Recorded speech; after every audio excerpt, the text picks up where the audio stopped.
the secret to life. Hmm. What does everybody want? Happiness, right? Yes. And happiness manifests as to love yourself, to love your life. This is the life I have, I love it. And to love the world that you live in. That's the goal. That's the goal. That's what everybody freaking wants. How do we do that? Love is the answer. Even though sometimes I make mistakes in my life, life goes on and on and on and on and on. Yeah, hey, I got wisdom from my papa. He ain't have a lot of money, but he taught me how to keep the perfect posture. So folding under pressure, that ain't something that I'm about to. Crabs in the barrel, I'm just trying to be a lobster. I hit my cousin, told him to call. It's been 12 years and I ain't heard from him at all. Had a little fallout over some money. Damn, ain't it funny how the smartest people be beefing like they some dummies? But I hope you doing swell now. Hope your family well now. Welcome to Primary Purpose with Pej. I'm the host of the show, and today's guest is named Danny Lansdale. So Danny Lansdale represents the theme of this episode, from addiction to service and freedom. Danny is a powerful force in our community here in Southern California. He works with lots of different people, trying to get them out of homelessness, people that were in the prison system. Danny did a lot of time himself in prison. He got sober on January 2nd, 2012, and he's been sober ever since. He's 15 years locked up in the penitentiary system. He definitely was a person that was on a lot of different types of substances. He had a major substance abuse disorder problem, as well as mental health. He was on a lot of different medications for mental health. He just could not stay sober for the life of him, in and out of the system, and now he's completely transformed and changed his life. I'm very excited to have Danny on today. He also runs a organization called standingunited.org, and that actually helps a lot of the people with homelessness, as well as people getting out of the system, reintegrating back into society. Let's get into the show. Welcome to the show, Danny. Tell us about yourself. Would like to learn more about what happened way back then. What brought you into this path? Yeah. So am I going to take it all the way back? Am I taking it all the way back? All the way back. All the way back. No, we don't have time for that. Well, Way back in the beginning, there was a great earthquake. No. Okay. All right. Hey, so my name's Danny, and we know each other. Yeah. So my story, I lived in darkness for a long time. Mm-hmm. Darkness. And I have a clean recovery date of January 2nd, 2012. And that was the day, the last day that I did any mind-altering substances was that day. But the deal is for years and years and years, been to 10 rehabs. Went to 10 freaking rehabs. I'm doing meth, doing speed, doing drugs, drinking, fighting, just everything my entire freaking life until I was 42 years old. And you know what? Here's the weird, trippy thing. Like, I knew a long time ago that I cannot keep doing drugs and expect myself to have a good life. Like, I knew that at like 19 years old, because I didn't party like other people. I didn't, I didn't, I like to go heavy, deep, large, and keep it going, But there were times like that time when I was 19 years old, I'd ran away from home. I was living out in the streets and running amok and doing all this stuff. And I was working on this bicycle. I'm in this weird garage at Costa Mesa, and I'm working on this bicycle. And for 11 days straight in this garage, right? And I'm filthy and I'm dirty and I'm sucked up and I'm skinny and weirdos around me. And then I hear this little voice in the back of my head, right? This is what happened at 19 years old. And this little voice in the back of my head said, it was my mom's voice. And it said, Danny, you are so smart. You are so intelligent. You have so much potential. Can't you see all that drinking and drugs is ruining your life? And I thought, and I'm like, what am I doing? People are supposed to go to college and stuff. Like, what am I doing tweaking out in this garage? And at that time, I'm like, you know what? I can't keep doing this. I have to clean up. I have to clean up. I got to get straight. I got to At 19, you knew this. At 19. Yeah. At 19. And my daughter was born the next year, but I had been running, selling drugs on the street since I was like 15 years old, running around, ditching school, selling at school, and then quit school at almost 17, and then went out on the streets and ran around, had a good time. Did you finish school? No, I did not. Where'd you go to school? I went to 6 different high schools. Okay. I went to Newport Harbor High School. I went to Newport Christian High School. I went to Back Bay? a boarding school. Nope. And then I went to Lake High School. And then I went to an EGC Education Guidance Center. Yeah. And I went to a lot of different high schools. And at some point, I'm just like, no, this is not working. School isn't for you. No, school wasn't for me. And so I thought, hey, so I tried it. So the point of that is that I knew that I have to get cleaned up, that I cannot keep doing drugs and expect to have a successful, decent life. So I went to a rehab, and I went into that rehab, and they told me, are you willing to do whatever it takes to change? Welcome on board, come on in. We got everything for you. What kind of rehab was it? One of the? It was the Rock Center. It was the Rock Center. It was the Rock Center. It was a 90-day rehab. Okay. So I told them I had like tears in my eyes. And I told them, listen, I need to clean up. I can't keep staying awake for these many days, Yeah. And they said, okay. And they told me I'm going to have to do a couple of these little things there. And I told them, and I told this guy, I go, hey, look, I'm going to be amazing. I am super smart. I'm super intelligent. I got lots of potential. Just like Mama told you. Just like Mom told me. Yeah. Just like she told me. And I'm going to be amazing. You watch. And then 2 weeks later in that rehab, I was holding hands with a bunch of weirdos in a prayer circle.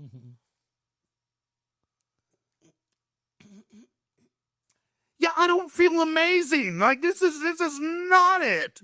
So I'd go back out there, and I continued to go in and out of rehab after rehab because I would encounter that dark, miserable day. We call it pitiful and incomprehensible demoralization. And then I started doing time. I started getting busted for crimes. I started doing time, going in and out of this stuff, meetings, sponsors, steps, whatever. But inevitably, I didn't feel right. Inevitably, I didn't feel like I would get 30 days, 60 days, 90 days clean, a year clean. I'd get all this time clean, and I still freaking was bored out of my mind. And then don't even get me going down the rabbit hole of medications. I'm not saying that medications is, I'm not knocking it. I'm not knocking it. Yeah. It helped, but I'm here to tell you that it was not the magic bullet. Right. Because whenever I got clean up, whenever I got sober, something was still horribly wrong with me. So I would have to go to the doctor, and then I've been diagnosed ADHD, manic depressive, bipolar, schizoaffective, anxiety disorder, depressive disorder, and I would get on all these medications. Yeah. Oh, you got to take lithium. Oh, you're freaking, you're schizoaffective. You got to take Haldol. They give me Haldol. Yeah. You have all this stuff. Right. And then it helped. Kind of. Do you think that those were proper diagnoses or misdiagnoses? I don't know. I was pretty batshit crazy. Yeah. Yeah. I was pretty crazy. But could it have been the substances that you were using? Nope, because I would be sober and going out of my mind. Okay. Right. Stone cold sober, going out of my mind. And these these were the break times in between the rehab stays and prison too? Yeah, prison too. Well, prison's a different animal because I'm working out there every day, and you're going to have to freaking navigate, and you're going to have to toe the line. So, but still got some free issues and still tried medications in prison. And, but the point of this is that I never felt right. And I would go back on drugs because I would look at all these pills that I'm taking, and I'm like, these kind of work, but you know what really works? The drugs. Heroin. Yeah. Meth. Drinking. That really works. So I would stop all that shit, and and then I'd go back on drugs, and then I'd have some good times, some great times, some wonderful times, and then I'm in the backseat of a cop car, and I'm going back to prison. So It was just in the darkness. I was living in the darkness, and I didn't know what was wrong with me.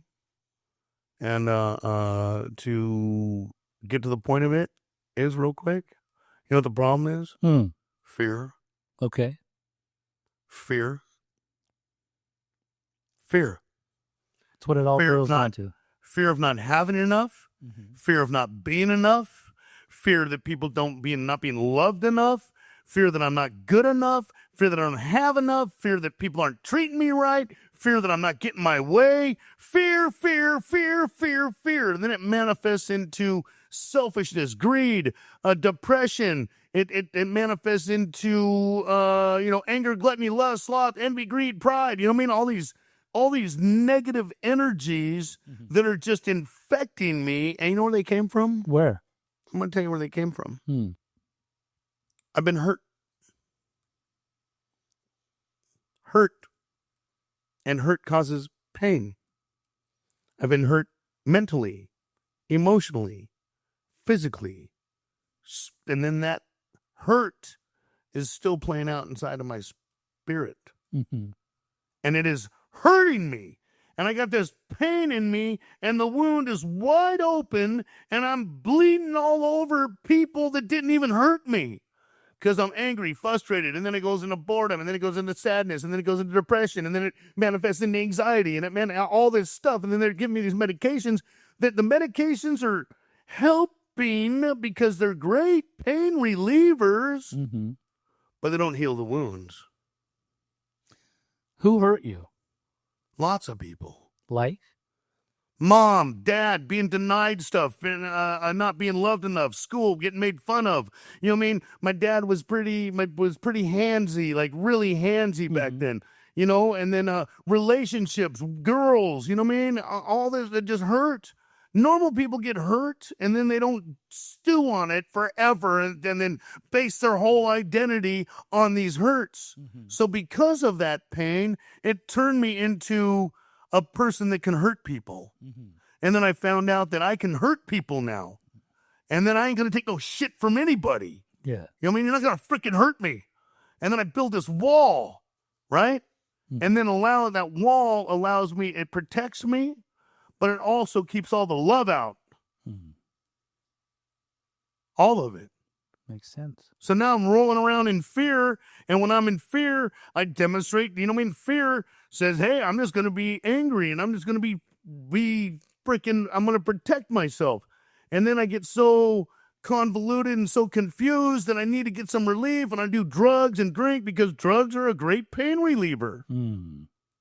Alcohol is a great pain reliever. Yeah. So what happened is that at 42 years old, I got out of prison once again.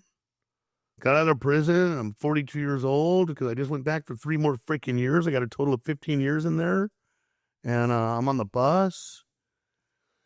And I want to back up just a little bit. When I did an 8-year sentence and I got out and I thought school was going to be my solution. You know what I mean? So I'm taking my Wellibutrin, and I'm taking my Prozac, and I'm taking the lithium, and I'm just going to school. And then I'm thinking, I could drink a beer here and there, and I'm drinking a beer here and there, and I'm like off and running, and I'm managing. And school is gonna change me. School is gonna change me. So I'm taking 19 units some semesters. I'm going for multimedia. I passed my equivalency test, so that's the same thing as a GED. And then I thought school was gonna be it. I'm just gonna learn. I'm gonna dedicate myself. But I didn't know that I didn't have the power within me to accomplish shit. I didn't know I'd had the power within me to be able to keep my word. I didn't know that I had so much shame and guilt and fear inside of me that it was infecting everything. It was going to destroy all the good things that I'm trying to accomplish. It was like happening against my will. Something's happening inside of me against my will. So I tore that all apart, and then I freaking went back to prison for 3 more years. Wow. You know? And then I got to the point that who am I kidding? Before I went to prison that last time, I'm like, who am I kidding? I'm a convict, junkie, criminal. That's the hand that God dealt me. Who was I kidding? I'm going to go to school. I'm going to be a good father. I'm going to be a good son. Who was I kidding? Yeah. The hand that God dealt me was to be a giant freaking failure and to hurt people and to hurt myself, and I'm just going to play this hand to the very end. And then I got out of prison. I went to prison for 3 more years, and I got out, and I'm on this bus. And, because, when I get out of prison, right, I don't tell people when I'm getting out of prison, not my family, not anybody. I like to just get out and like, surprise! Yeah. Here I am. So when I got out this time, I was on that bus, and then I called my mom, and I go, hey, Mom, I just got out. I can't wait to see you. I can't wait to see Kayleen. That's my daughter. And I can't wait to, I got some jobs lined up. It's going to be great. And my mom tells me, she goes, Kenny, I'm glad you're out of prison. I'm glad you called. I have cancer. I'm going to die. And you will never set foot in this house ever again as long as I'm alive. I have watched you your entire life. You've made 1 million promises, and you've never kept one. Not that I don't love you, but something bad is going to happen to you. You're going to die from a heroin overdose, or you're going to do something stupid and go to prison for the rest of your life. Something bad is going to happen to you, and I don't want you around the family when that day comes. Take care of yourself. She hung up. So my mom told me. That was the bravest, most courageous, hardest thing that my mom could ever do for me. That was so fucking badass. Did I like it that she did that at the time? Of course not. No, I did not. Yeah. But she cut me loose. She stopped solving my problems.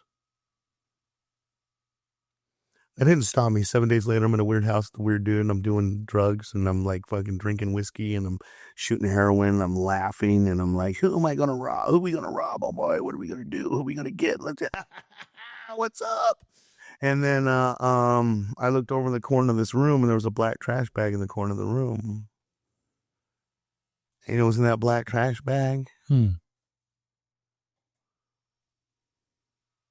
Everything I own. That's it. 2 pairs of pants that my mom had bought me while I was in prison, and some hygiene and some deodorant, some toothpaste, and stuff that my sister got me when she sent me a care package while I was in prison. And all these letters, because I saved all the letters that everyone was writing me, and I was writing them. And when I was writing them was how it was going to be fucking different when I get out of prison. And I meant every single word. I told them all, every person, I'm going to be different when I get out. I'm not going to do drugs. I'm not going to drink. I'm going to be amazing. I'm going to go back to school. I'm going to get a job. I'm going to be there for my family. I'm not going to be the same. I promise you. I promise. And I meant every single word. And here I am acting and behaving the exact same way when I was 14 freaking years old. Doing drugs with a person, laughing and thinking it's going to be okay. And the sum result of my entire life's work was a black trash bag.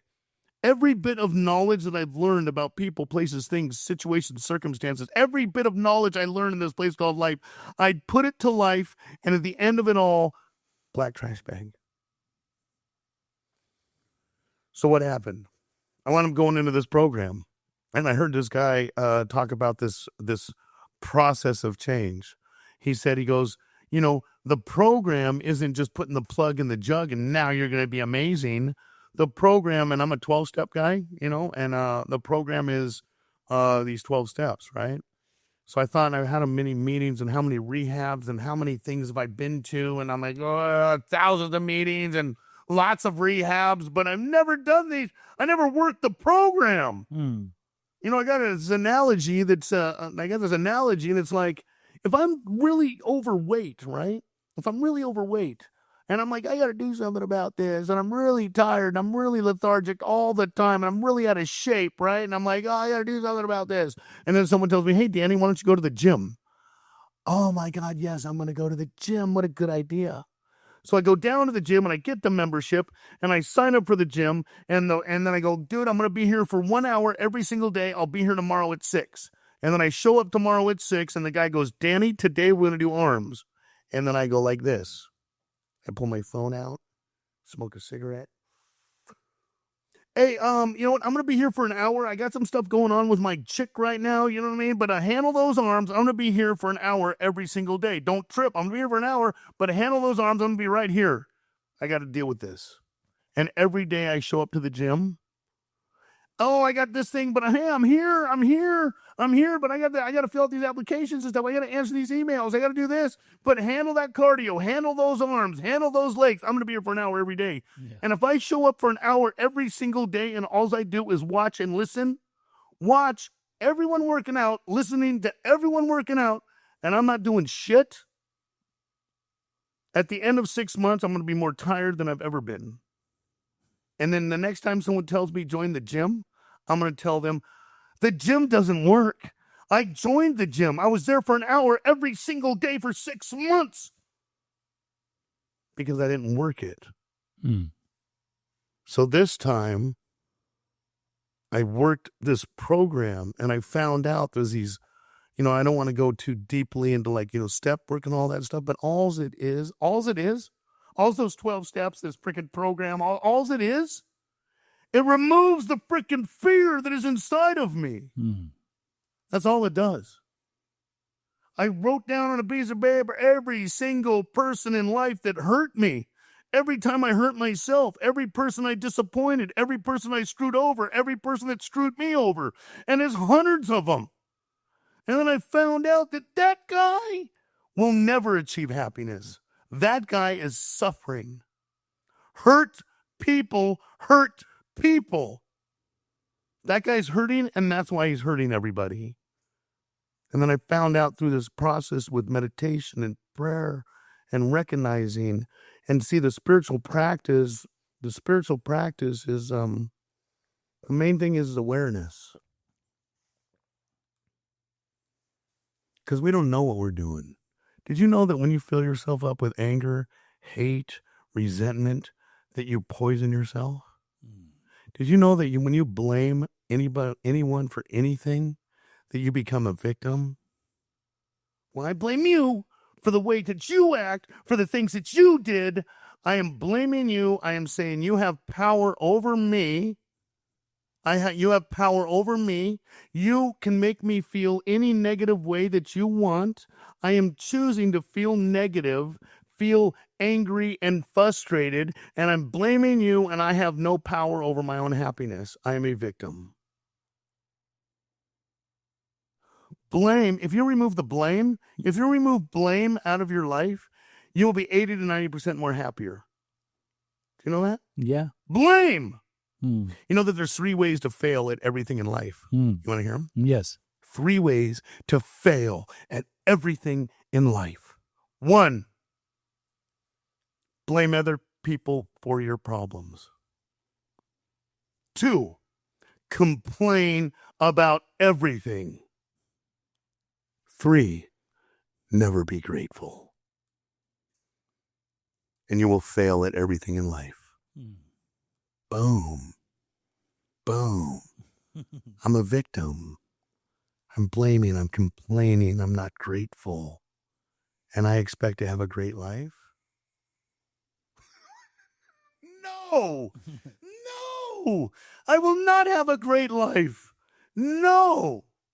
And then through this process of awareness, through these spiritual tools, that I stopped blaming, I took full responsibility. This is my life.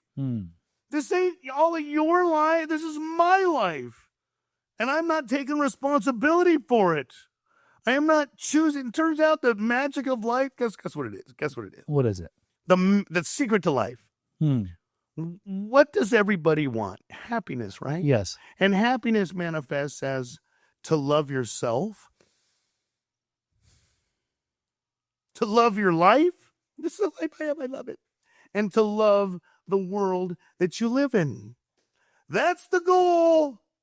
That's the goal. That's what everybody freaking wants. How do we do that? Love is the answer. Love is the answer. Love. And I'm not talking about just the relationship kind of love. I'm talking about the kind of love that when you wake up and walk outside and you see a little freaking sparrow in the tree and he's chirping with his other buddy sparrow. And you're like, I love that. Yeah. When you go out to the beach and the sun's just setting, and it's like half up there, and then it's got the sunset going, and you hear the waves crashing. I love that. When you walk into Starbucks, and then I just did this, and I tell the girl, hey, what is a ice brewed pumpkin? What is that ice brewed pumpkin cold foam? Let me get that. She's like, I love it. And I go, okay, I'm in. So she gets it for me, and freaking she gets it, and I take a sip of it. And then I walk away.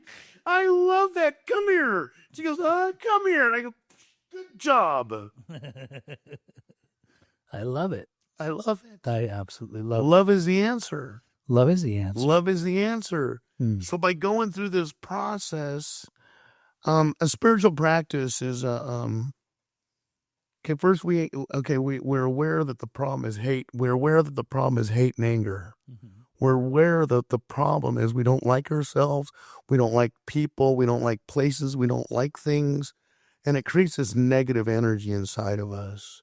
Because see, we don't see the world as it actually is. We don't. The reality is a weird freaking place. But we see reality. You're actually making reality based upon who you are, based upon the qualities of spiritual energy inside of you. If the energies inside of you are fear and frustration, then you are going to see fearful, frustrating shit all around you. You will. Yeah. You will ignore the love and the abundance and the joyful stuff all around you. You don't see life as it actually is. You see life how you are. But here it is. If it's ugly in here, it's ugly out here. If it's great in here, it's great out here. It doesn't matter. So you create your own energy. You can. Positive or negative. But you can't until you heal the wound. The hurt. The pain. Yes. And how do you heal the pain? Okay, I'll just tell you how not to heal the pain. Okay, so I've been hurt in my past. Okay, so I got I'm sensitive because I'm bleeding all over inside. I'm sensitive. Yeah. And then all of a sudden someone does something stupid that I don't like. I don't like that about you. I don't like that about this situation. Why did they say that? I'm going to go to bed tonight and I'm going to stew on that. And I'm going to think about what I should have said or what I should have done or all this stuff, right? And what that is equivalent to, it is giant diggers digging inside of you, digging at your freaking wound, making it bigger. As opposed to somebody says something, does something that some situation doesn't go your way. You're like, this is my mantra. Everything is happening exactly how it's supposed to happen. I'm not going to stew on negativity over the situation. And believe me, I've had to learn this the hard way. I've got my wallet stolen. I've gotten my tools stolen. Got my car stolen. Made some bad investments, so lost a ton of fucking money. You know what I mean? But I am not going to be a victim.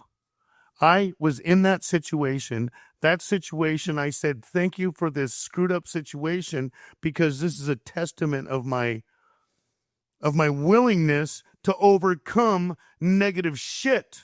As opposed to, that ruined my life. Why? Well, again, then I call everybody that I know and I tell them about what screwed up stuff, and that's digging at the wound.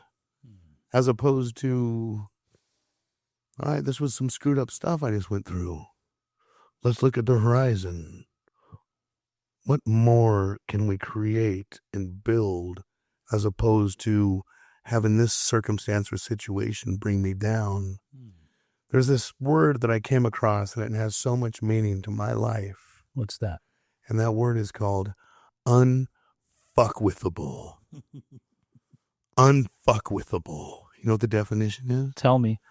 When you're truly at peace and you're in touch with yourself, that nothing anybody says or does bothers you, and no negativity or drama can touch you because you're unfuckwithable. You're the spiritual giant of love and joy, unshakable.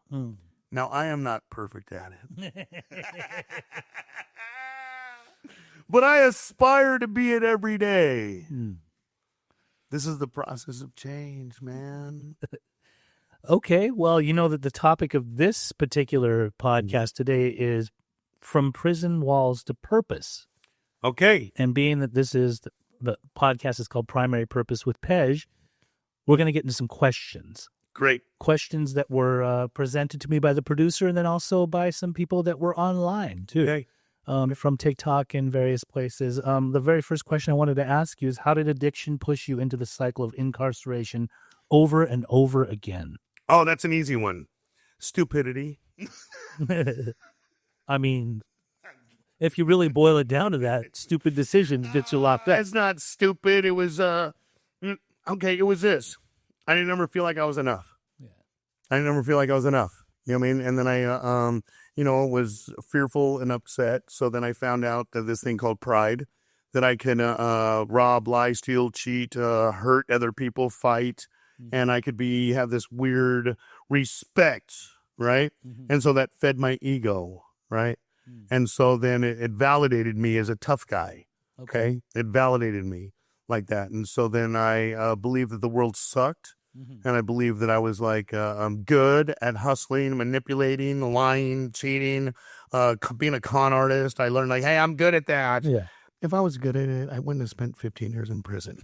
But I learned that. And so that kept feeding the cycle. Plus, I loved drugs. Right. I loved to do drugs. I loved them. You know what I mean? It made me feel great. What drugs do? You know what drugs do? It mimics the happiness that we really want. And it mimics it temporarily. It's this fruit that we have eaten from the forbidden tree of knowledge. And what that, not Bible and all this weird stuff, but what that knowledge is I don't have to do shit to feel good. I could sit and the world's going to shit. I'm just taking a bite of this poisonous apple and like, now I'm just going to sit here under this tree with all the rotten apples and rotten worms, but at least I get to feel good. And when it feels like happiness. For me, it was only happiness I really knew. I didn't know there was real, core, solid joy that could be tapped into because it was covered up with so much pain. So that's what led me to keep going in and out of prison. Okay. I didn't want to go. I didn't want to go. I didn't want to keep going in and out of prison. I didn't want that. I didn't want to go in a freaking cell with a bunch of men in prison. Right. I don't want that. I kept getting it. Because I couldn't stop it because I was suffering. Was there ever a specific rock bottom moment behind bars that sparked your transformation? Not really a rock bottom moment, but no, because I'm gonna be honest with you. Prison is 90 to 95% boring. I mean, 5% sheer terror. I'm going to go deeper into these questions because although they're presented to me, I know locked up life, there's a certain mentality to it. And I want to go a little bit deeper, but I will in a second. So there was nothing that actually sparked, or there was never a time that you were locked up where you thought, I got to change my life and I'm going to. Like, no. It was basically, no. When I get out, I'm going to be good. And then you get out and it's right back to... Some people talk about grinding. Super horror stories, and yes, it's a violent place. Yes, it is a violent place, and yes, people get hurt. I get hurt, but you adapt. Okay, you adapt.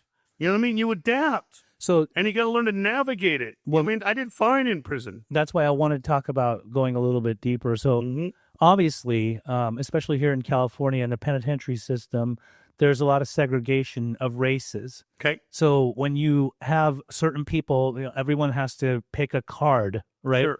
To be a part of. Sure. So you've got the whites and the blacks and the Mexicans and then the others and some Asians and Persians like me that go in there and like, who do I go run with? Right? Yeah. But point being is when you say you were a hurt person in there, did it ever occur to you in there that perhaps the others around you were also hurt people, or did you just think, no, we're part of it? Just we're all No. we need to stick together. We need to stick together. We need to be tough. Yeah. And so what? We ain't gonna cry. I mean, in there, you're not gonna cry and complain and bitch and moan, and you're not gonna do that. Yeah. You're gonna mask that. You're not even gonna go in there. I mean, some people do, and those are the people that get beat up. Okay, so that's what I was going to get at. The ones that get beat up, because of the fear of not wanting to get beat up, and they want to be a part of something, and they never felt like something in regular society. When they're in there, then they acclimate towards whoever they have to run with, the whites, the white gangs, and the black gangs, and the Mexican gangs.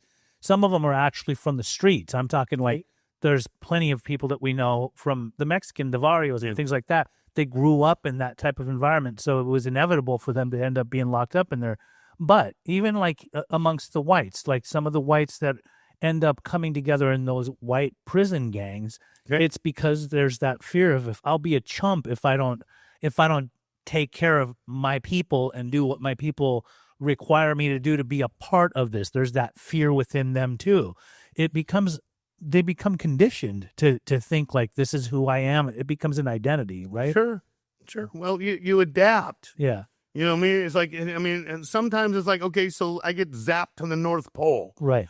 I better adapt with the Eskimos. I have to adapt with the Eskimos in order to survive. You know what I mean? Because now I'm in the North Pole. Right. I'm not going to go off on my own to figure out the North Pole by myself. Right. I mean, I'm not. Yes. You know what I mean? So prison's a very violent, gnarly place, okay? So you go in there and you have to adapt. Right. You know what I mean? And there's nothing... Is there something wrong with that? In a way, now you're in prison with a bunch of convicts, a bunch of freaking people that live a certain freaking way, and you're going to have to adapt. Is it horrible? Is it awful? Yeah, but you know what I mean? It's where you're at. You're going to have to learn to navigate. You're going to have to learn to politic. You're going to have to learn this stuff. So you said... Does it help a human being exist in life? Does being incarcerated help? Fuck no. Right. No, it does not. But when you say 90% of it, or 90 to 95% of the time, you're bored in there. Boring, it's boring. But then on top of that, between the violence and having to be down for yours and whoever you're running with, you would think that if it's boring and you want to avoid violence, why do some people continue to be institutionalized and end up back in prison? Is it because when they come back out as ex-cons into society, they can't live in this world, so they end up back there again because perhaps they have a certain level of respect that they get in there? No. Then why? Why would they keep going back to such a boring place? Oh, it turns out that you're creating the life that you have. I don't want to get all deep and crazy into it. You're creating the life that you have. You're the creator of this. Yes. So if you're creating from a place of shame and guilt and fear, guess what you do? You go into society and you hurt people and you hurt yourself and you don't grow and thrive. Right. And where do people go that don't grow and thrive and continue to hurt people? Where do they go? Where do they go? You tell me. Prison. Back to prison. Prison. Right. So I refuse to grow and thrive. I've refused to heal my wounds. I blamed life and society and the cops and the courts and the government for the way that for me continuing to go back until I took responsibility and stopped blaming. Yeah. Then I stopped going to prison. Hmm. Then until I stopped using the excuse. I love it when I hear people get out and like I'm institutionalized and I'm growing and thriving. Right. Well, here's the thing. You know what I mean? Like that's a cop out. That's like the asshole that treats everyone like shit and says, "Well, I'm just an asshole." So you're a key figure in our recovery community in Southern California. I know that about you. Yeah. And you help a lot of people. And here's what I've seen with you is that a lot of the people, perhaps, that were from your prior race card or ran with that certain group of people that congregated in prison, when they come out and they have that mentality, that institutionalized mentality that, no, we're down for ours, right? Do you find yourself having conversations with them a lot of times to try to break out of that mold? Yeah, and you know where the conversation starts at? Where? What value did that add to your life? What do they tell you? No value. And we start from there. They can actually admit that? I go, what value? And if they start getting, well, like, what value did prison, drugs, gangs, what value did it add to your life? And do you think that when they when they saw you back then in that prison life and that mentality, this is a changed man? Like, for him to be saying something like this to me is much different than that. No. They don't think that? They can agree. They don't think that's that crazy motherfucker that was in there that was down for his, and now look at him. He's like, this is not who we're used to. Because you're coming from spirit now. Now you're trying to touch spirit, like spiritually with them, which is a beautiful thing. You've got to break the conditioned mold in some way, shape, or form, and you've got a way with words. Yeah. And it's not just your knowledge base, it's through the heart, like speaking that language of the heart. Yeah, you know why? Why? Because the heart is 60 times more powerful than the brain. And that's where love resides. You know what intelligence is? Hmm. You know what intelligence is? Hmm. It's a bunch of words in our head that cover up our ignorance. Yep. I was very intelligent for years. I fucking was well read. I've read thousands and thousands of books when I was in prison. Of course, you have a lot of time on your hands. And studied them. Right. But I didn't have the power within me in my heart to apply any of that knowledge to life. Right. And I'd talk philosophy, spirituality. I'd talk all this stuff. Even in there? In there. I'd talk all this, like, reading all like Nietzsche and Right. all these philosophers, Plato, Aristotle, and just reading all these freaking books, man. I mean, we have a mutual friend who I just interacted with recently that's in and out so many times. Yeah. And there's a lot of Bible quotes that he'll spew out at me. Right. But I just think to myself, well, how much of that are you applying to yourself? Does Jesus Remember, sober? Intelligence is a bunch of words in our head that cover up our ignorance. What are we ignorant over? What are we ignorant over? You tell me. The ideas that are coming into our brains are coming from a place of a suffering heart. Right.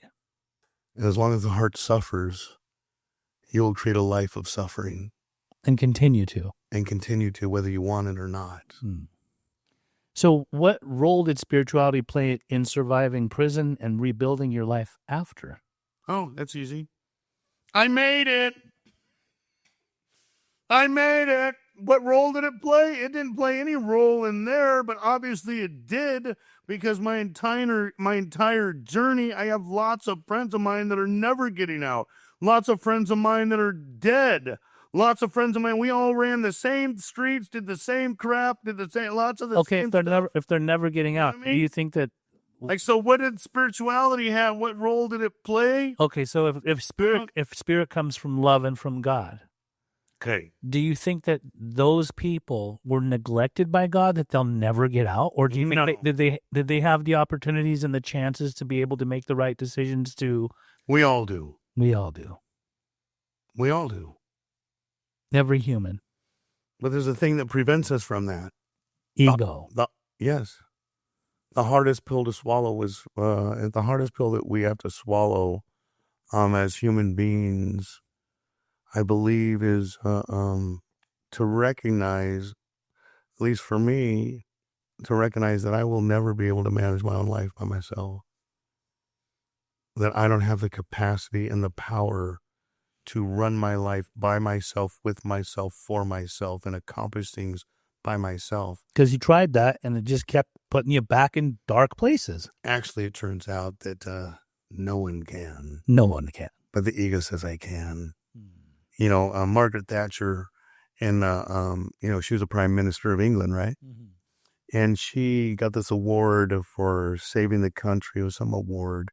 And so she's standing up there, and they're giving her this honor. Hey, we want to give you this reward. And you know what she said? What? She said, I just want you to know that I'm grateful to receive this award, but me by myself, I've done nothing. I didn't do everything to get this award. She's like, me by myself, I've had a team of advisors and Parliament. Yes. I've had mentors. So I've had teachers. People need teachers and guides and advisors. Yes, every great person in life has been able to be mentored, studied under, listened to, learned from. The ego hates that. Oh, The absolutely. ego says, I have all the answers. I know what's best for me. I know what I need. I know what's good for me. The ego says that the ego doesn't want to settle, doesn't want no. The ego says you need to do this all by yourself, with yourself, for yourself, and fuck everybody else. And that's called pride, and that's called ego. False sense of pride. And that's a false sense of pride. It's about starving the ego and feeding the soul. We need each other. You know why we need each other? This is super important. Okay, everybody in life wants to be valuable. Everybody does. Everybody wants to be valuable. Mm-hmm. There's only one way to become valuable, and that's add value to other people's lives. That's it. Through service work. Just add value, period. Yeah. You're a business. This is business 101. Business 101 says that I create something, and whatever I create has to have value to my customers. If it doesn't add value to my customers, then I'm going to go broke. So if you're a human being, you add no value to anybody's lives, then why do you think you suffer with low self-esteem, low self-worth, anger? Why do you think you're pissed off all the time? Why do you think you're not adding any value to anybody's life? If I was zero value to my family's life, that might have been a wash, okay? But I was not zero value. I was negative 5,000 value. Anger, hate, fear, lying, stealing, cheating, hurting. I was negative 5,000 value to the world. So we receive what we give. You want love? Turns out you got to give it. Right. You got to give. The more love and compassion and smiles and joy that I give to life, the more it comes back to me. People ask me all the time, why are you so happy? I'm like, because I'm free. I'm free to smile. I'm free to laugh. I'm free to high-five baristas. I'm free to put away my shopping cart. I'm free. I get to choose to feel like this. Yes. As opposed to running around feeling like, who's going to screw me or who am I going to screw? It's freedom. How different is the man who walked into prison from the man who walked out? Oh, this is a great one. Okay, so my last prison term was 32 months at 80% for a line of speed in a bag. 32 months at 80%. I did 30 months on that, right? Jeez. So I went 30 months in prison. Everyone else is getting programs because I got an extensive, I put a lot of work into my career, my past career, which was not healthy. Yeah. Was bad. So, I went into prison. I was, using needles, shooting heroin and shooting meth. And then, I was going to go freaking do some criminal stuff, right? And so then I got busted. Boom. I went into prison for 30 months, right? Went into, spent 13 months of that in a hole and 13 months in the hole? Yeah. My God. Yeah, it just stuff. Anyway, so I get out of prison, right? And then that's when I made that phone call, right? To my mom. And then I'm in this weird house with a weird guy and we're freaking doing drugs again and I'm doing all this stuff. And so I went in as this man that was doing all this bad shit to himself and to society. Yeah. 30 months later, I'm freaking in a weird house doing the same freaking stuff. I'm the same human being. I got into recovery. 30 months, 2.5 years into my recovery, I had become a counselor. I'd become an interventionist counselor. I was working. I had my own place. I was with my girl. I was paying all of my bills. I was happy. I was out there carrying the message of transformation to people, working with sponsees, mentoring people, and I was had my own paid all my everything was freaking. I was just a man to be trusted, relied upon, believed in, counted on. I can give my word and keep it. I can tell people in 6 months from now I'm going to be there, and I'm going to be there. Completely different. 30 months of practicing letting go of fear. Wow. 30 months of letting go fear. And the deal, and the last thing is by then I began to love myself, love my life, and love the world I live in. And when I say love myself, it means like this. Whoa. Someone offers me a beer. Someone offers me a joint. Whoa. I love myself too much to want to do that. Right. someone freaking gets rude, I want to punch them in their face. I love myself too much to even stew on that. Yeah. So something goes bad in my life. Whoa. I love myself too much to let myself go down the rabbit hole of fear and anger and hate. I love myself too much. I love my life too much to let myself poison myself. True self-love. True self-discipline is self-love. What's the biggest misconception people have about inmates battling addiction? I don't know. I know there's a big fascination with jail and prison and all that stuff. But prison added absolutely no value to my life. Right. None. Okay. None. It was a bunch of men in their underwear waiting to get fed. Okay. And then, it just, I had to go through it. And I'm not regretting the past, right? But it was over and over experiencing failure, and I couldn't deal with society, so I had to be locked in a cage, right? Okay, so and it was sad. I'm going to share this with you real quick about this, okay?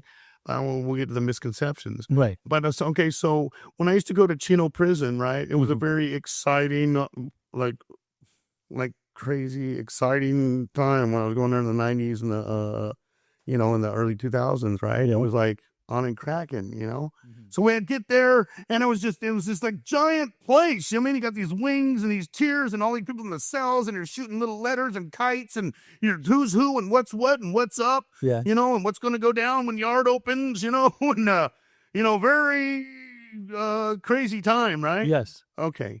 So now, when after I'd had a couple of years in recovery.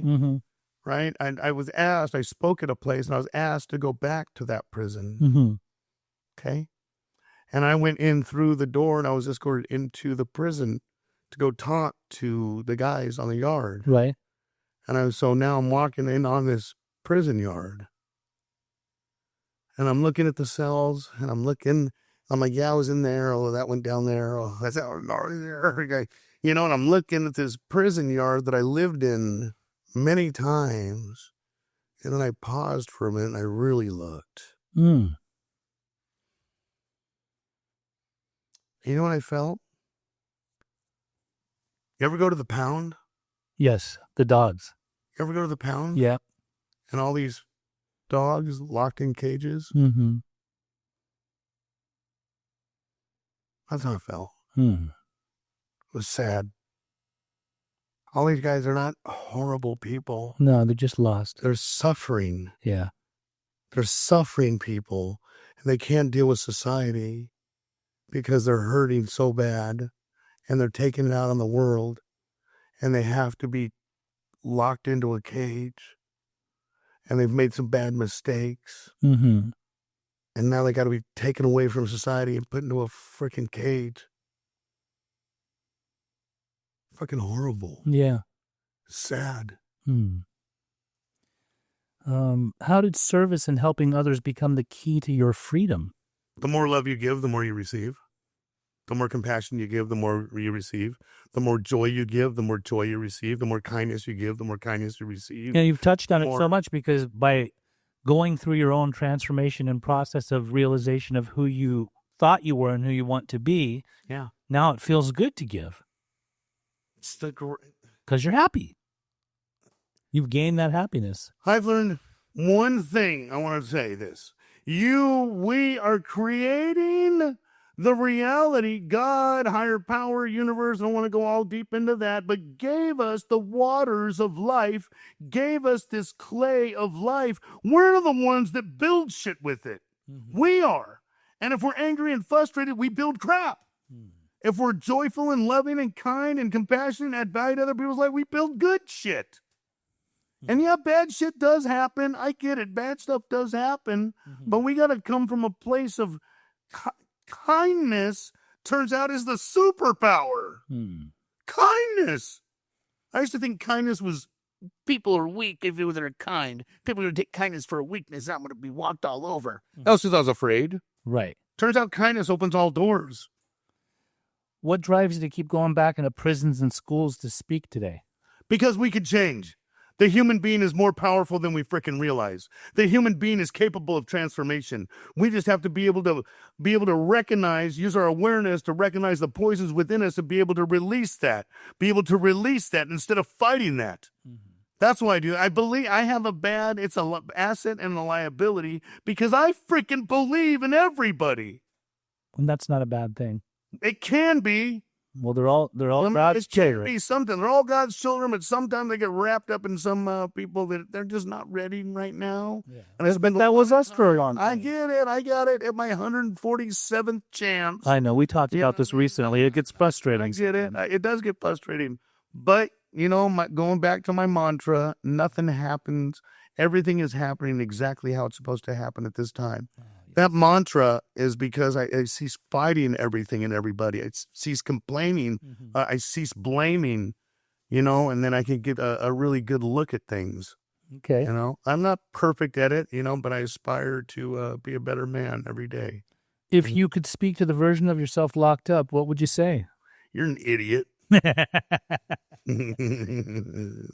No, you're just, I don't know. I've had so many people try to speak with me when I was younger and just going through stuff. And we have to be shown that we got to be shown, because we're only going to learn by our own mistakes. It's hard to be told that this bad stuff's going to happen if you keep going that way. That never stopped me before because I had to suffer. But when we want to stop suffering, when we want to stop the pain and the turmoil that's going on in our hearts and minds, I would have created a little structure for myself, like saying, listen, you're going to go this, and then if this happens, then how are we going to pivot? How are we going to pivot into achieving, and then having some system in play for me so that I didn't have to keep suffering over and over, because I just could not. I was very, what do you call somebody that talks crap on something that they've never done? Ignorant. I was very ignorant. It's contempt prior to investigation. Contempt prior. You would tell me all the ways to win at life, and I go, I know. But I actually wouldn't do it. Right. I was very ignorant. I'm very, I don't know that's the word, just not open-minded. From social media, we have a question from a guy named, T-007 asks, tell us about the paradigm shift. We've heard you talk about it before. Can you break that down for us a bit? And what is a paradigm shift in your philosophy and your knowledge base? A paradigm shift. Paradigm shift is synonymous with spiritual awakening, paradigm shift, psychic change. And a paradigm shift is this. Okay, so this is an analogy of it. Okay, so we got a guy on this train, and he's in New York, and he's on the train, he's going home from work. And he looks over at this other guy on the train. This other guy's got these two kids on the train. And these two kids are just squirreling around, and he knows that he could tell that those are his kids. But these kids are just being disruptive and disturbing the car. And then the guy's like, I'm going to say something. And he goes, no, I'm not going to say no. Those are my kids.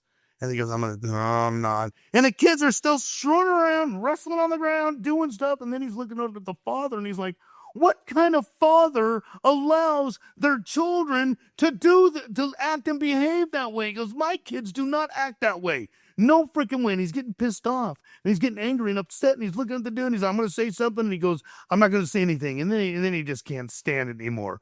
And finally he goes, you know what? Hey, check that. Hey, those are your kids? Hey, those are your kids, dude? And the guy goes, yeah. And he goes, why don't you rein your kids in? Can't you see what they're doing to everyone in this car? And the guy looks up and he goes, I suppose you're right. He goes, hey, come here, kid. The kids get closer, and he looks at the man, and he goes, hey, we just came from the hospital, and my wife, their mom, just died.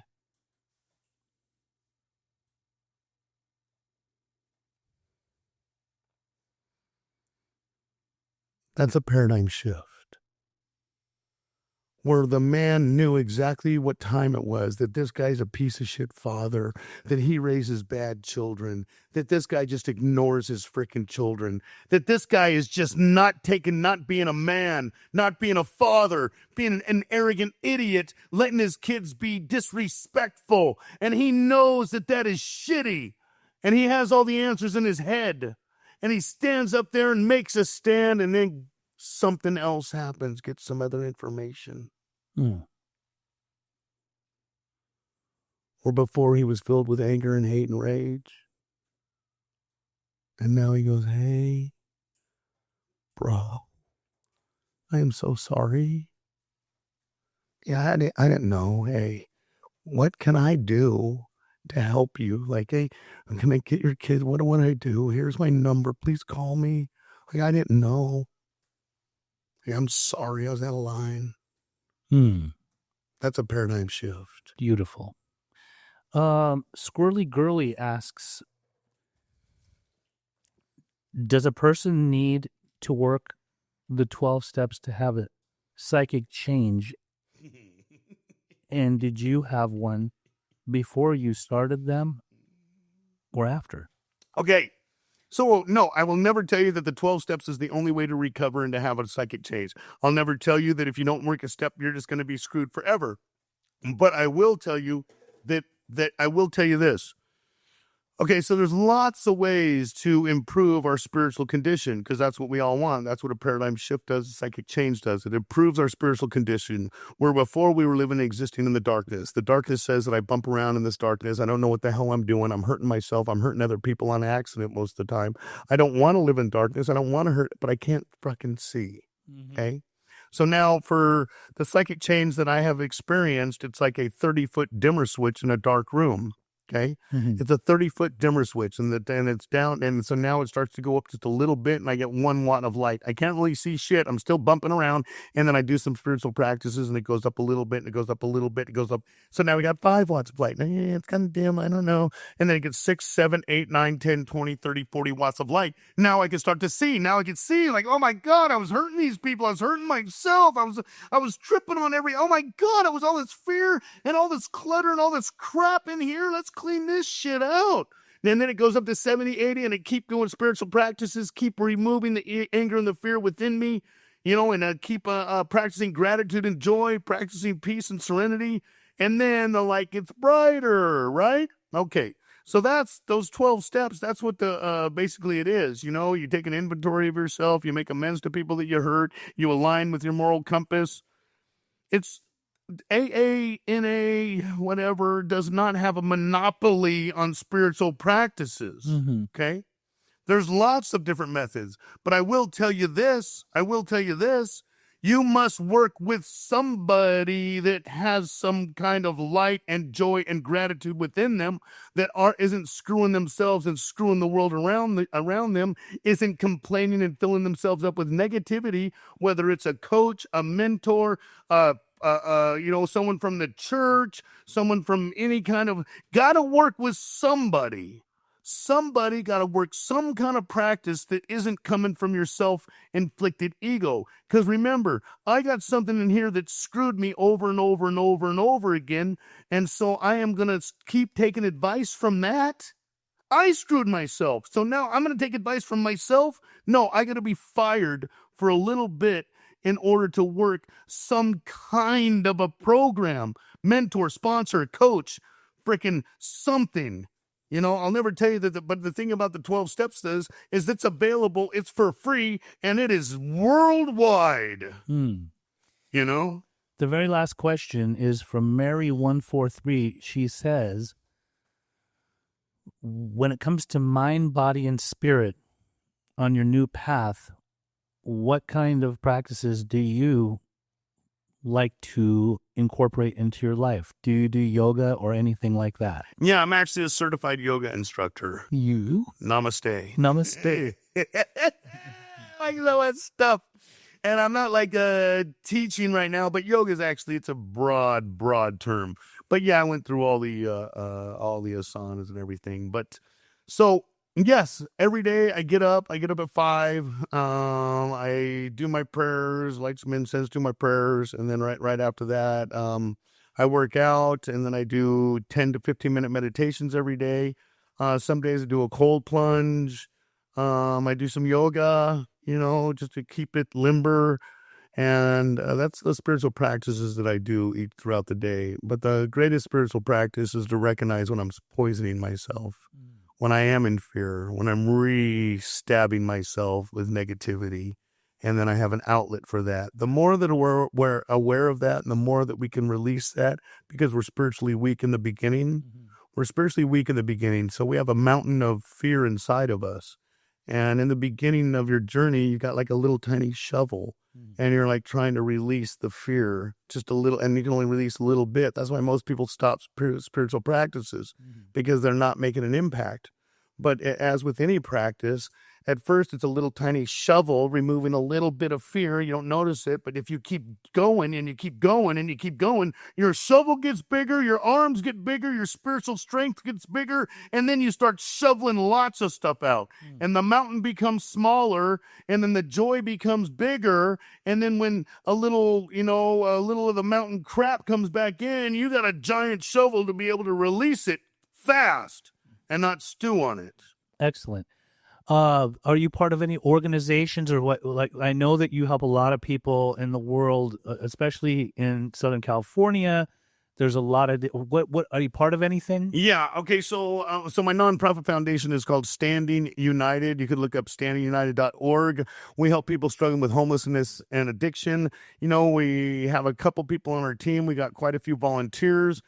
We can't help everybody, but everybody can help somebody, definitely. And, we go into we do court advocacies. We do. I've seen you in a lot of courtrooms. Yeah, a lot of courtrooms. We're there for people that are actually doing the do and wanting to change their lives, not the people that just want to stay out of prison or jail, the people that really want to change their lives. And you've got relationships with judges and everything. Yep. I'm a million different things today. I'm a counselor, interventionist, business owner, start a foundation. I'm just a million different things. And that's Standing United. Okay. Another plug is you could find me. I got daily content on The Sober Spot, all one word. Okay. And then that's on a few of my other The Sober Spot. That's where I do daily platforms. It's on TikTok, Facebook, Instagram. The Sober Spot is just a daily little cha-cha. And then is your phone line open to people that need to get help from you, like a parent that has a loved one that's struggling? Yes, you can reach my 800 number. It's 1-800-951-1138. Let me just make sure, because I just changed it recently. Okay. Yes, it's 1-800-951-1138. Awesome. And you can reach out to me. Like I said, I can't help everybody, but everybody can help somebody. And I do my best. And I just want the world to know that if you're here and you're breathing and you have a life, I promise you, if you're not satisfied with that life, that you can do some practices to be able to go from that to loving your life. It's happened for me. And literally millions of other people have transformed their lives, going from the darkest days into the brightest days. It is possible. Don't ever give up. Don't ever stop seeking, because if you keep seeking, you will find. That's truth. Don't ever think that your life, it's over, it is done, it's a wrap, you're just going to be suffering forever and give up. No, as long as you're breathing and you have a beating heart, you have a giant chance. But you cannot do it alone. We need each other. Absolutely. We need each other. Awesome. Loneliness and isolation is the worst counselor ever. It kills people. Well, thanks for being the guest on Primary Purpose with Pej today. I really enjoyed my time with you today, Danny, as always. Thank you. You're just a beautiful soul, and you're doing God's work out there, God's bidding on a daily basis. Thank you, Ben. Until we meet again, my brother. Thank you for having me, brother. Much love. Thank you. I love you. Love you too. Wow. That was one of the most powerful episodes that I've had yet. Although I've interviewed Danny in the past before on my old podcast, having him here today, I personally, just in interacting with him, saw more of a transformation within him.